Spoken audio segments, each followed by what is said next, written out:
name is Emily Goodall with the World Benchmarking Alliance, and delighted to be here with you today at the Spain National Advisory Board as part of the opening plenary in your annual event, looking at the role of the financial system post-COVID in achieving the Sustainable Development Goals.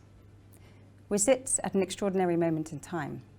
On the one hand, we have sustainable finance having its moment in the sun, with unprecedented capital inflows to sustainable finance products.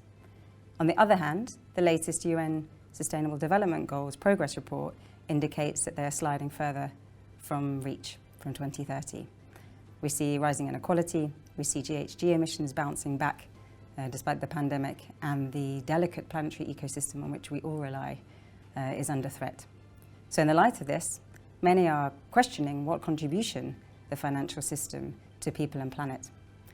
And in this session, in this panel that I'm delighted to welcome three incredibly influential figures from the world of finance to discuss, we're looking at a new roadmap for capitalism. So my first question is to you, Larry, big question. What is your vision for capitalism for the next 5 to 10 years? Hi, everyone, and it's good to be part of this panel. I'm very bullish on capitalism. Let me just start there. And I do believe that capitalism is working, maybe slowly, and there's a lot of inequalities, as you suggested, but when you think about just the success of the vaccination, that we were able to create a vaccination actually in 3 days from the time the DNA was sent out to the world from China. It took a U.S. company 3 days to come over the mRNA. And then it took 8 months to test it and make sure that it was effective and efficient, and then months and months in terms of the distribution. But prior to that, it took 4 years for any vaccination. So this is an example of technology and capitalism.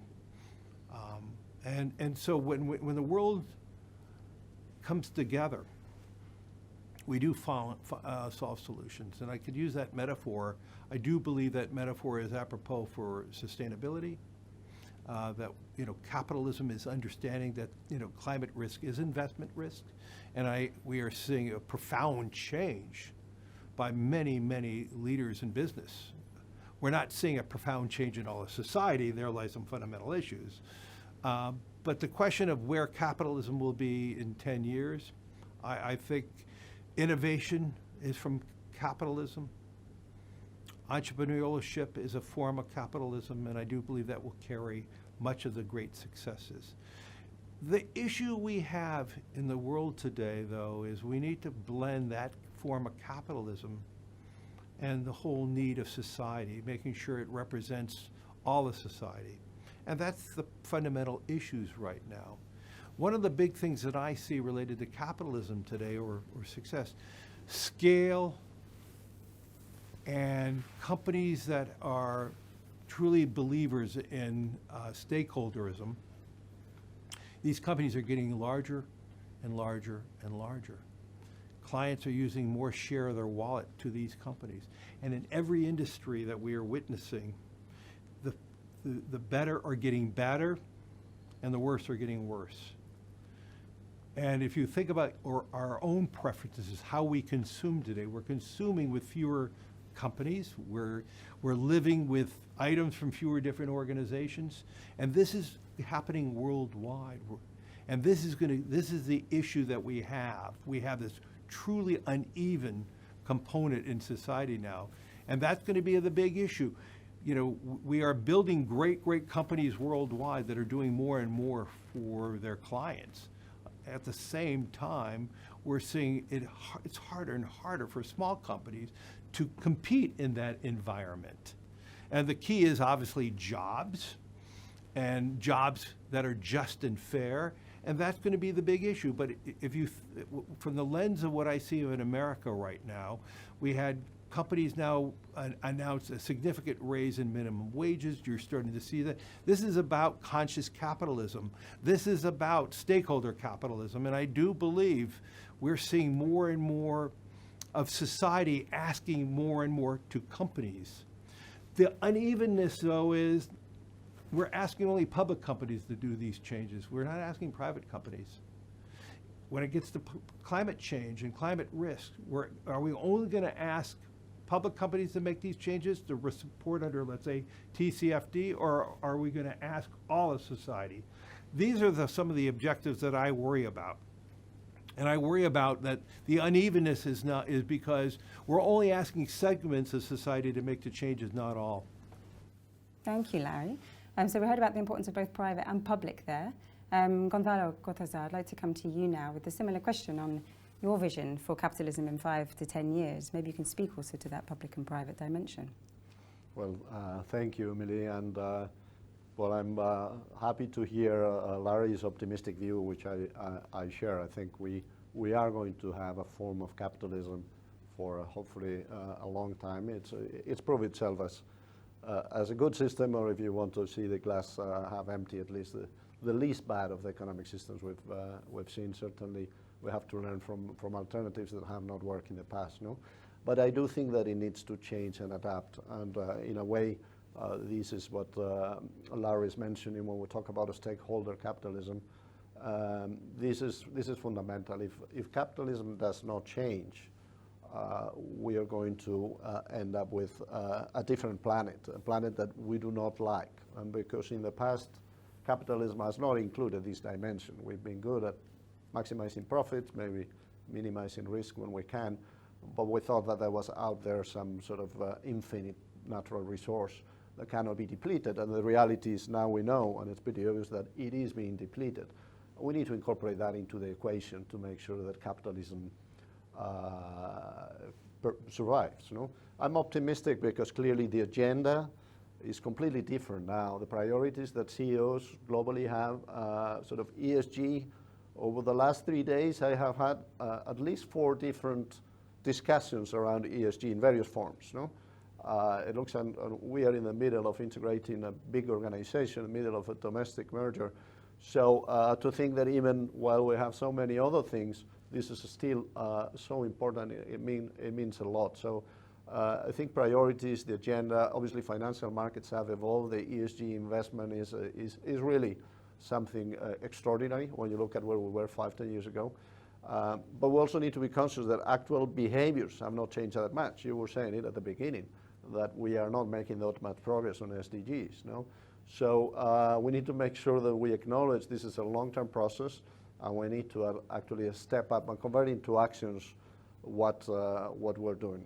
Capitalism has had a problem in terms of climate change, damage to the environment. It has another problem, I think, historically, which is social inequality.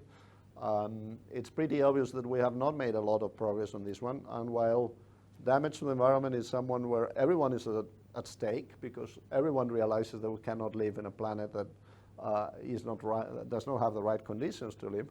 However, inequality is only a problem for the ones that are less equal. And I am a bit concerned that in the next 5 to 10 years we're going to make a lot of progress on E, and that's positive. When I say I'm concerned, not because we make a lot of progress on the E of the ESG, but we were not likely to make so much progress on the social part, which is something that I think it still needs to be addressed and put the right emphasis on. Thank you. And maybe then to turn to Sir Ronald Cohen, running as chair of the Global Steering Group on Impact Investing. Interested to understand your perspective on the specific role of impact investing in that vision that we've just heard from Larry and Gonzalo. So Emily, let me say how great a pleasure it is to be here with you and with Larry and with Gonzalo to talk about this. I see 3 major forces coming together, which are similar to the forces which came at the birth of the technology revolution. When I got into business in my mid-20s in 1972, the average portfolio had 2 securities, the bonds and the shares of your country. And the measurement of risk 20 years before began to influence thinking. The concept of risk-adjusted returns came into play. Diversification came. It opened the door to the inclusion of venture capital and private equity and later hedge funds into portfolios. It opened the door to emerging markets. It, in that sense, helped to fund both the tech revolution and globalization. I feel we are in a similar place today, but with one major additional force. We have the force of technology. Technology is driving forward in leaps and bounds. Artificial intelligence, machine learning, augmented reality, the use of computing in the genome, all of these things are enabling humanity to deliver impact, positive impact, in ways we could never have contemplated. But at the same time, there is a huge change in values. The values of young people kicked this off. They didn't want to buy the products of companies that were creating environmental or social harm. They didn't want to work for those companies. And then investors became aware of it. And over the last decade, we've seen ESG go from virtually nothing to $40 to $70 trillion today, if you depending on the source that you consult.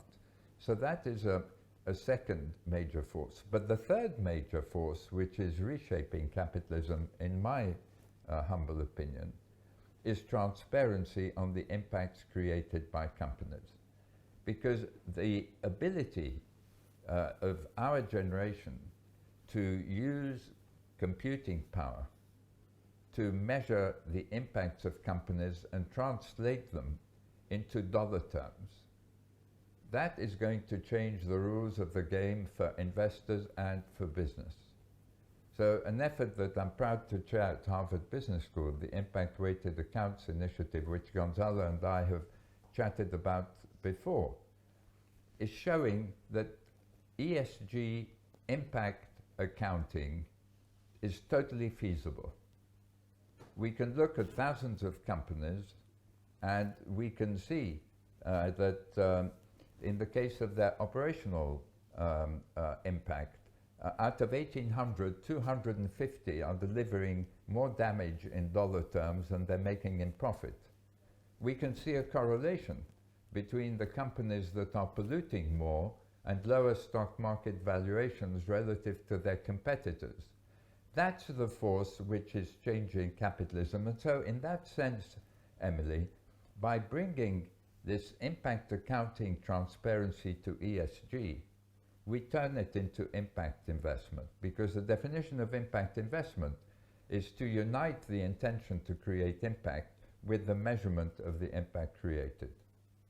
Thank you. So accountants may yet save the world if we can incorporate this vision. So I wanted to come back to something that you really touched on, Gonzalo, there, which is around the twin challenges of the environmental burdens that we face and leading to live within those planetary boundaries, and then social inequality, which we also heard very clearly, I think, there from Larry as well. There's also the interplay between the two, and the challenge of how to affect that decarbonisation of the economy at the rapid rate that we need to, if we're going to meet the Paris Agreement, and bring workers and communities with us along the way, keep down poverty, ensure there's no energy poverty, there's job creation, as you were just alluding to. So interested in that interplay between the two, maybe bringing us a bit more near term than the 5 to 10 years. So if we look 2 to 3 years out, what do you see, and I'll come to you again, Gonzalo, therefore, what do you see as the near-term opportunity for the financial system in contributing to a just transition, as it's called, in that social inclusion challenge that we face?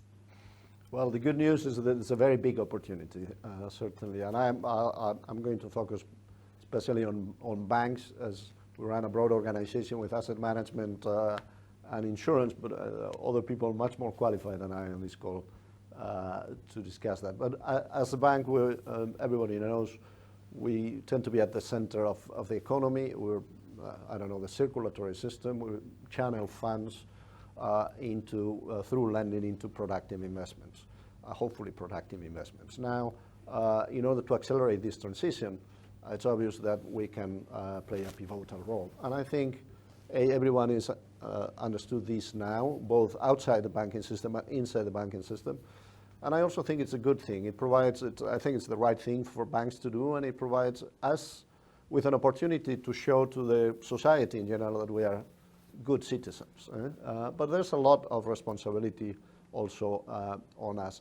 What we can do and what we're doing as we speak, certainly I think all banks I know in continental Europe, where I have more dialogues with, is we have to look at our lending portfolio, decide which of that is brown, green, and maybe neutral.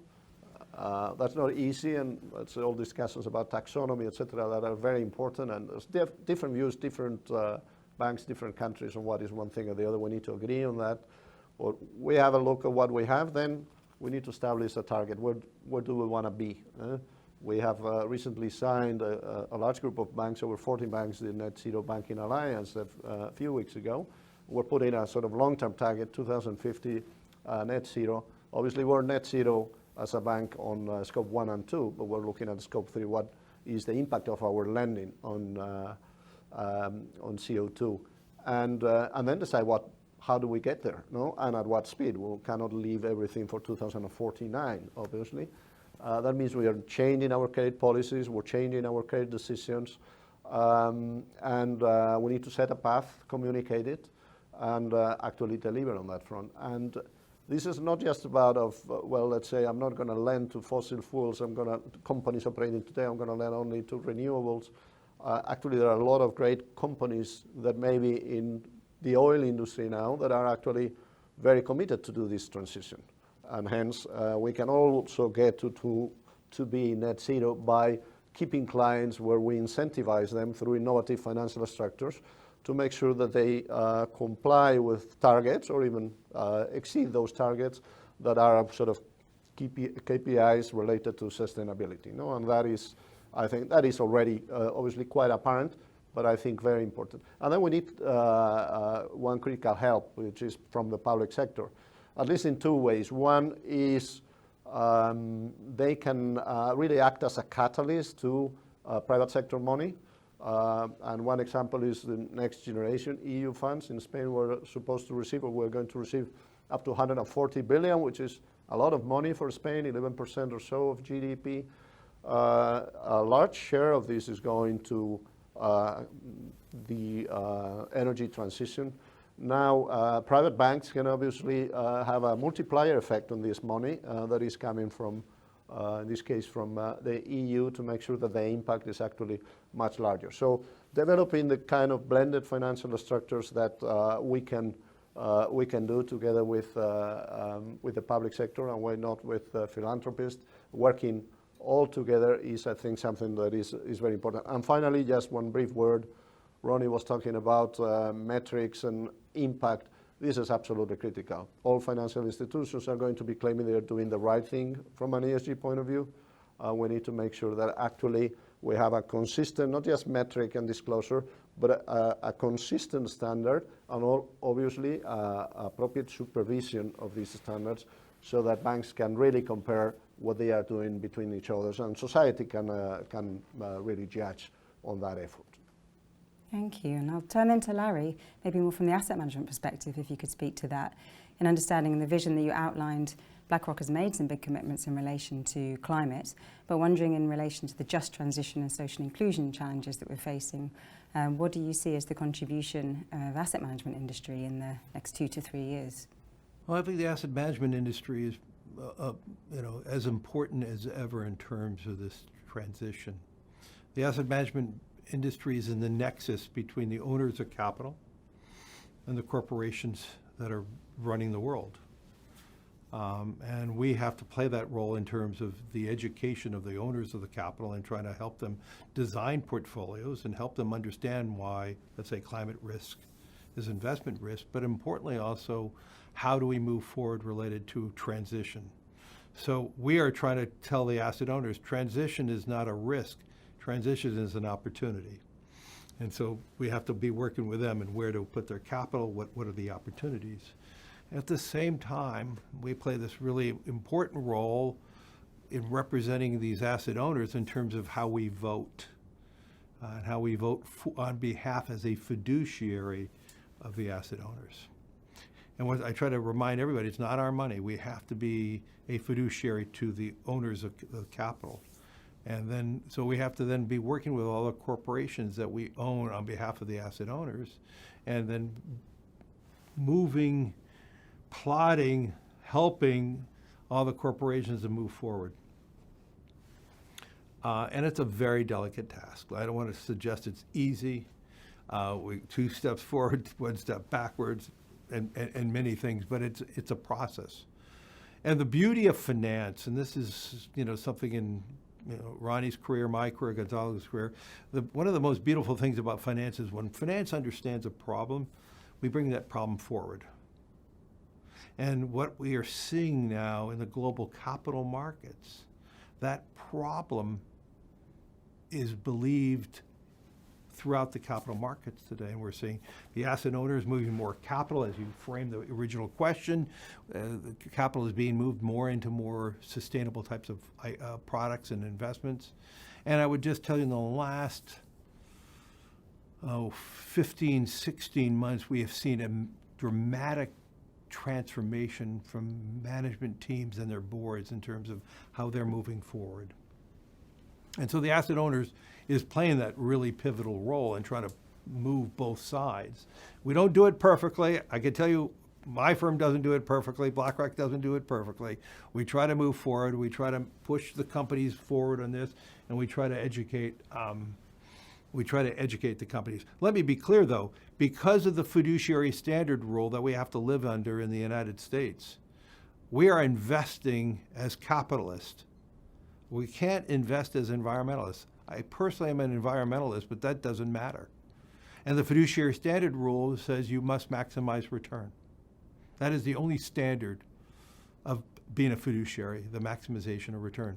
We believe that climate risk is investment risk, and we're spending huge sums of time, capital, people to build analytic and data to analyze, climate risks, transition risk, and so we could model that at every company.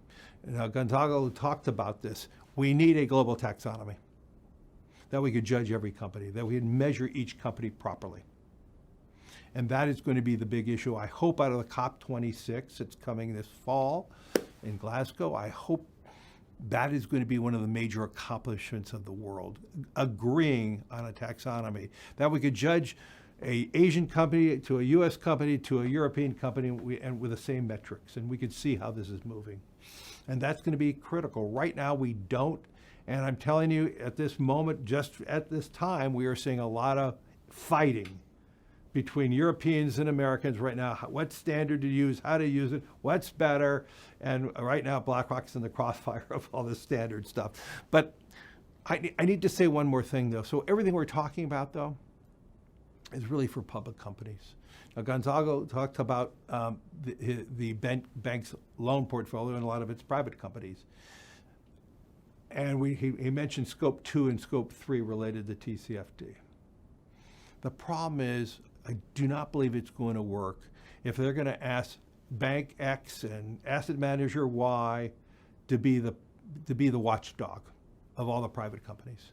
I could see the politicians screaming at us that we're demanding companies to move forward, and we're trying to move this, but we may be hurting this one company. This is where it requires governmental and social and society's response. If we're only going to ask public companies to make this change, we'll never get to a net zero world.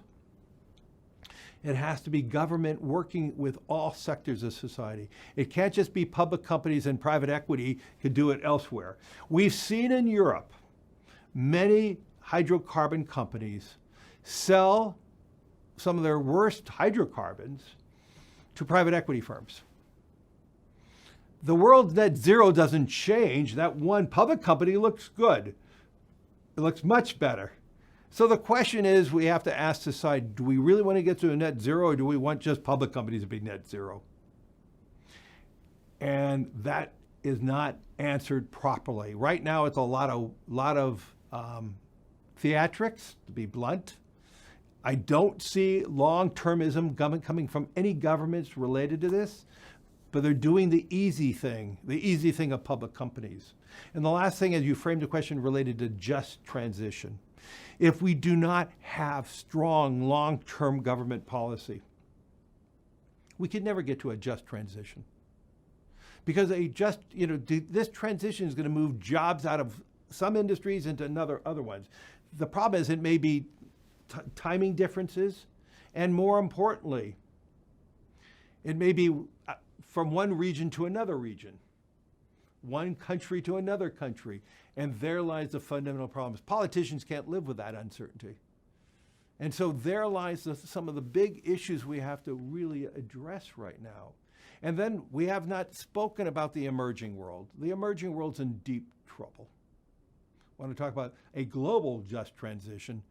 The only way we're going to get to the emerging world to have a transition is to bring down the green premium of what the transition costs. They can't afford to pay a 20, 40, 50, 70% premium to be green. Their economy can't support that. And so it took 30 years to bring the cost of wind and solar to the cost of coal. We don't have 30 years. And so and this is the opportunity. That's why I said transition is an opportunity. Just like what happened with the vaccination. We digitized vaccination through DNA coding. We went from analog a year ago in vaccinations to digital. So we could do it. But we have to invest large sums of money to come up with green hydrogen.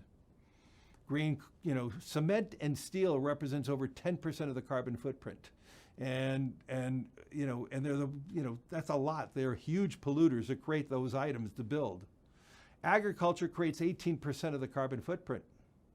So we're all spending a lot of time focusing on electric cars. We're spending a lot of time on wind and solar. The reality is, as Gonzalo knows, to invest in wind and solar today, the returns are almost like government bonds today because so much capital is moving into this one area.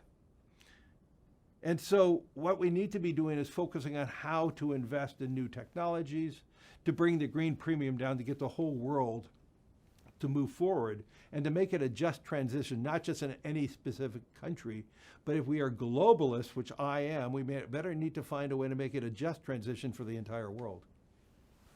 Couldn't agree more there. Thank you, Larry. And you've set up a number of points there that I think point quite nicely to Ronnie for you to come in. I think both in the role of, we've mentioned already, chair of the Global Steering Group for Impact Investing, which at its heart is around collaboration. We've talked about the role, we've heard the role of public sector and of regulation here. Haven't heard so much yet of the role for civil society. So interested to understand your perspective really on the importance, what does the financial system need, and the importance of bringing in other players for that vision in the near term. And I might also ask you, Ronnie, if you may, to just reflect on, you mentioned already your nearly 50 years in the alternatives, private equity, venture capital space, some of the challenges perhaps that Larry has laid down there in increasing regulation for public companies and what that might mean. So if you're able to speak to both, that would be wonderful. Thank you, Ronnie. Sure, Emily. First of all, though, let me just look at the broad picture and agree totally with what Gonzalo and Larry have said about the transparency on impact and the need for government now to establish, as we did in the 30s, generally accepted impact principles according to which companies will prepare impact-weighted accounts. It's possible to do and the evidence is there to show it. The effort at Harvard has already covered a couple of thousand companies' operational impact, 3,000 companies' employment impact is about to be published, and then several hundred companies' product impact, all of them in dollar terms, are about to be published.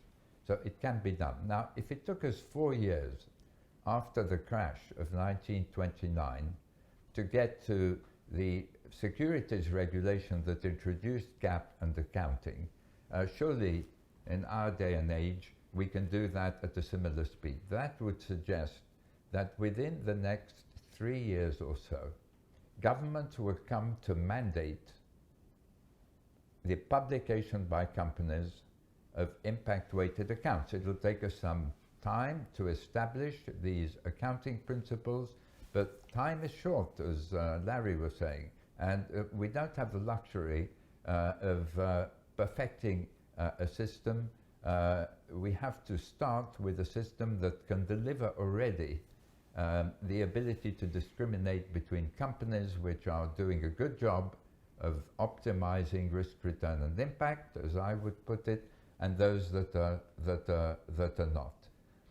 We need government to step in, because if we want to get to a single set of global principles without the schism that exists today between US financial accounting and rest of the world financial accounting, then this is the time to establish that. And it's not a coincidence, Emily, that IOSCO, which brings together the world's regulators, IFRS F, which is responsible for financial accounting outside of the United States, and several other bodies are focusing on this issue of impact transparency. Without that impact transparency, greenwashing, general impact washing is going to be rife.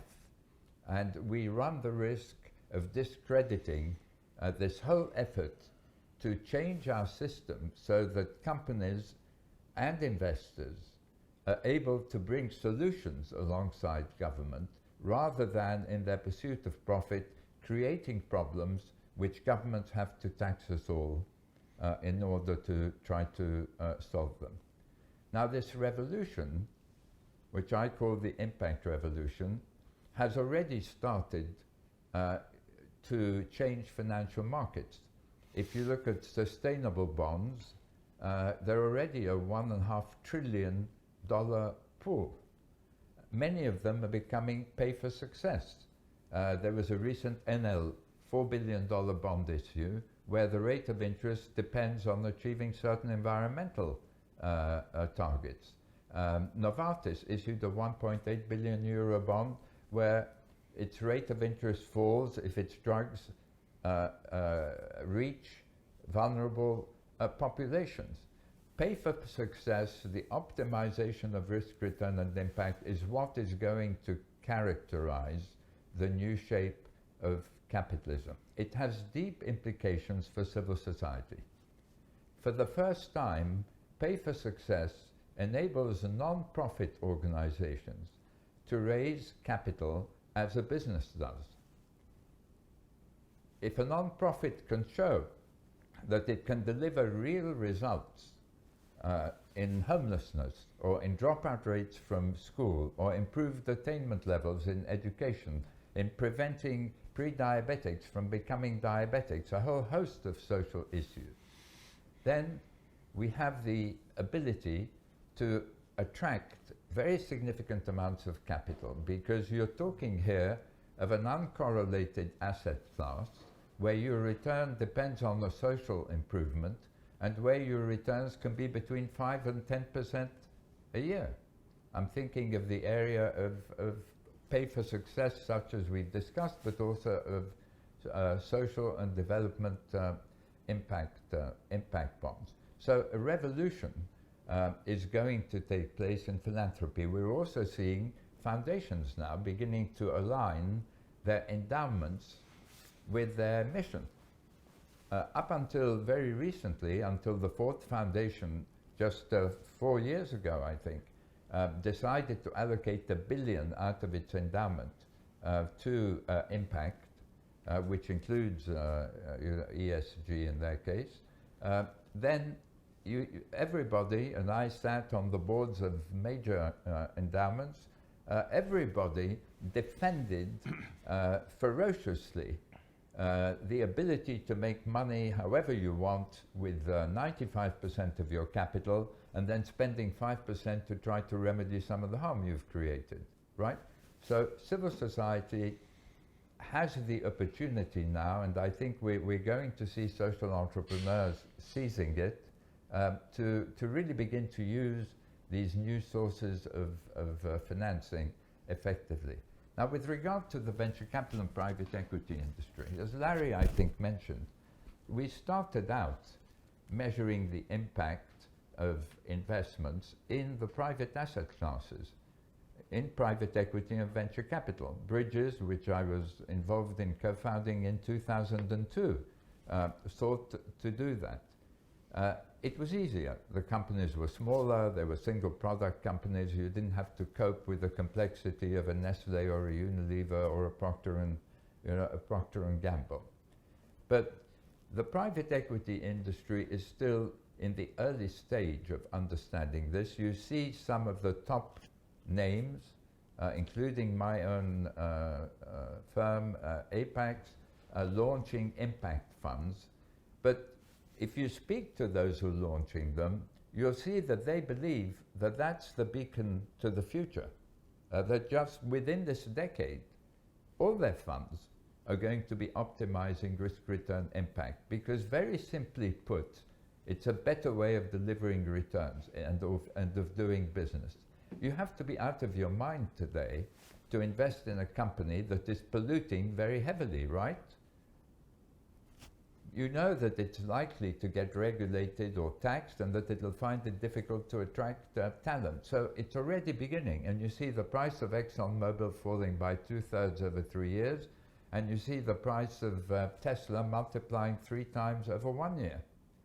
So the weight of money going into new disruptive technologies that use new business models to improve the world while delivering profit is what is going to drive this to become the mainstream, the new normal. But we can't do it if government isn't bold enough, as the Roosevelt administration was in 1933 and 34, in saying, look, the age of impact transparency is here. It's a human right to know what damage or what good a company is delivering. And investors have to have the same price-sensitive information, which impact information has become, at the same time, prepared on the same basis. So if all of us participating in this discussion today can push for this, we have an opportunity with the G7, with the G20, and with COP26, which Larry mentioned. We have an opportunity to drive it through. Thank you. I want to bring this back now, though, to the reality in Spain. So in the few minutes that we have left, I have a final question for you each, which is that Spain has been particularly hard hit post-pandemic with the hospitality and the tourism sector. We heard about the social inequality challenges that are feeling particularly acute here. So I wanted to understand, and I will come back to you actually, Ronnie, first, and thank you others for waiting patiently, that to understand really the role of the Spain NAB, the National Advisory Board, as well as the Global Steering Group in supporting, now is part of your strategy to support the recovery from the pandemic here in Spain. So the Global Steering Group took over from the G8 Task Force in 2015, the Task Force on Impact Investment, which I was honored to chair. We're now active in 34 countries across the world, including 15 out of, if you count the EU, out of the G20 and all the G7 countries. I have been involved in Spain in the establishment of our NAB, which La Caixa has played a big role in supporting and in helping to drive forward. I find Spain is very receptive to this type of thinking. And I believe there's a real opportunity in the recovery to use the tools of impact investing. They can be government bonds, they can be corporate bonds, which are pay for success and aim to achieve an improvement, which could be youth unemployment or the re-employment of elderly people who lost their jobs as companies slimmed down through COVID. They can have to do with homelessness, which is going to be a recurring problem as poverty and unemployment increase. They can address educational issues. Many countries will have taken a step back during this crisis in terms of the education of their children, and emerging markets face a massive challenge, and we have to make education a priority for emerging market investment, which is similar to health. If there are 600 or 800 million kids who are not learning in and out of school today, that's a massive problem for the future. And so I think we can use, and I think La Caixa is able to lead this effort in Spain. We can use these tools and issue securities that bring capital from the private markets alongside government to address government's priorities and make this recovery fairer and create a more sustainable world. I'd like to come to you, Gonzalo, now about what CaixaBank's offer in its newly dominant position in Spain. What is the offer to Spain's post-COVID impact economy? Well, thank you. Obviously, we have now a very large size, approximately 25% of the market. So whatever is good for Spain is going to benefit us, and we are genuinely interested in helping out the country coming out of this pandemic. Obviously, we've done it in the past, particularly through the provision of liquidity, which has been another example of good public-private cooperation. And last year, I wasn't ready to continue on that front. I think it's very important for us, with this very large market share now, to be realistic and as a bank, make sure, and as a financial services provider, make sure we cater for the needs of everyone. In today's world of negative rates in the Eurozone, catering for the sort of small depositor of funds is not particularly profitable, but we actually have to provide a key social role here. So we have decided not to leave those locations where we're present. There's 365 small towns in Spain in which we're the sole bank, and we have made a commitment in the past, and we have renewed that commitment for the future to stay. We'll have to do that on a competitive basis, but we're not going to let towns fall into financial exclusion. We have over 150,000 social accounts, precisely catering for people that have less than 600 euros income, so making them provision of basically commission-free financial services. And I'd like to highlight two other things. One is what we're doing through our microfinance subsidiary, Microbank, where we have made over the past year approximately 1 million microcredits of 5,000, 6,000 euros each, so fairly small. The impact it has had, as measured by a third party, is over 200,000 of jobs created thanks to that. So moving in that direction, as Ronnie was saying, and it's also allowing us to fund ourselves in the markets. Over the last year and a half, we've raised 100% of our funding in the capital markets through either green or social bonds. We've actually done 6 billion euros now on green and social bonds. We actually have the collateral and the activity to generate new lending to sort of the right part of the economy and the right part of society to help on that front.